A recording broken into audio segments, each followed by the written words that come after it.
ಯೆಹೆಜ್ಕೇಲನು ಬರೆದ ಪ್ರವಾದನೆ ಪುಸ್ತಕ 36ನೇ ಅಧ್ಯಾಯ 25ನೇ ವಚನ.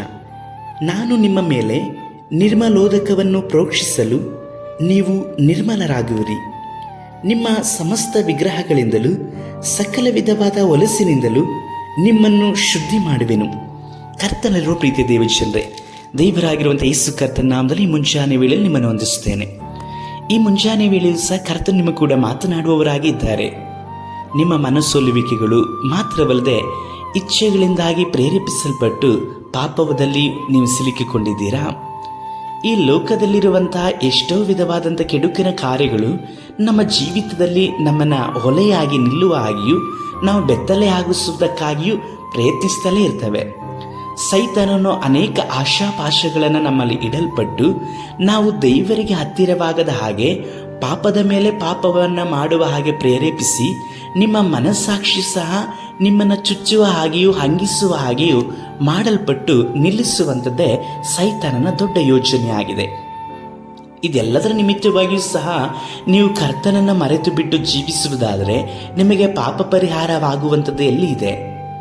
ನೀವೇ ಆಲೋಚಿಸ್ರಿ. ಪಾಪ ಪರಿಹಾರಕ್ಕೆ ಯೇಸುವಿನ ರಕ್ತ ಹೊರತು ಇನ್ಯಾವ ರಕ್ತವೂ ಸಹ ಈ ಭೂಮಿಯ ಮೇಲೆ ಇನ್ನು ಯಾವ ಸಮರ್ಪಣೆಗಳು ಸಹ ಸಾಧ್ಯವೇ ಇಲ್ಲ. ಯೇಸು ಕರ್ತನ ರಕ್ತ ಮಾತ್ರವೇ ನಿಮ್ಮನ್ನು ಸಕಲ ವಿಧವಾದಂಥ ಪಾಪಗಳನ್ನು ಬಿಡಿಸಲಿಕ್ಕೆ ಶಕ್ತವಾಗಿ ಇದೆ.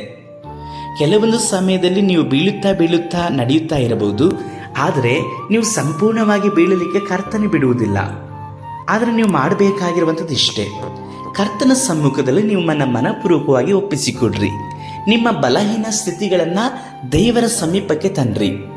ನಿಮ್ಮ ಕೈಗಳಲ್ಲಿ ಆಗದೇ ಇರುವಂಥದ್ದೆಲ್ಲವನ್ನ ಕರ್ತನಿಗೆ ಒಪ್ಪಿಸಿಕೊಡ್ರಿ.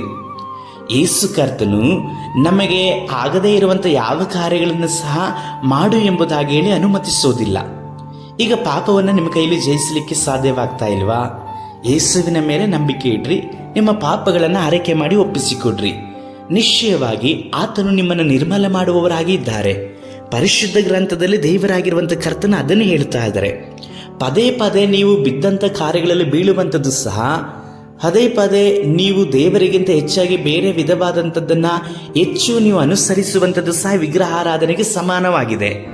ಇವೆಲ್ಲದರ ನಿಮಿತ್ತವಾಗಿ ದೇವರ ಕೋಪ ಬಂದರೂ ಸಹ ನೀವು ಮನ ತಿರುಗುವಾಗ ನಿಮ್ಮನ್ನು ಕರುಣಿಸಲ್ಪಟ್ಟು ಕರ್ತ ನಿಮ್ಮ ಪಾಪಗಳನ್ನು ಕ್ಷಮಿಸಿ ನೀವು ಪರಿಶುದ್ಧವಾಗಿ ಜೀವಿಸಲಿಕ್ಕಾಗಿ ತನ್ನ ಕರಗಳನ್ನು ನೀಡಿ ಸಹಾಯವನ್ನು ಮಾಡ್ತಾರೆ. ಕರ್ತನ ಕಡೆಗೆ ತಿರುಗಿಕೊಳ್ಳ್ರಿ. ಕರ್ತನ ಕೈಗಳು ನಿಮ್ಮನ್ನು ಕರೆಯುತ್ತಾ ಇದೆ. ಸರ್ವಶಕ್ತನಾದ ದೇವರೇ, ಪಾಪದಲ್ಲಿಯೂ ಅನೇಕ ವಿಧವಾದಂಥ ಇಚ್ಛೆಗಳೆಂದು ಬಿದ್ದು ಹೋಗಿರುವಂತಹ ಈ ಮಗನನ್ನು ಕರುಣಿಸಿರಿ. ನಿಮ್ಮ ಕನಿಕರವುಳ್ಳ ಹಸ್ತದಲ್ಲಿ ತೆಗೆದುಕೊಂಡು ನಿರ್ಮಲೋದಕ ಮಳೆಯನ್ನು ಸುರಿಸಿ ನಿಮ್ಮ ಪವಿತ್ರವಾದ ರಕ್ತದಲ್ಲಿ ಶುದ್ಧೀಕರಿಸಿ ನಡೆಸಿರಿ. ಯೇಸು ಕರ್ತನ ನಾಮದಲ್ಲಿ ತಂದೆಯೇ, ಆಮೇನ್.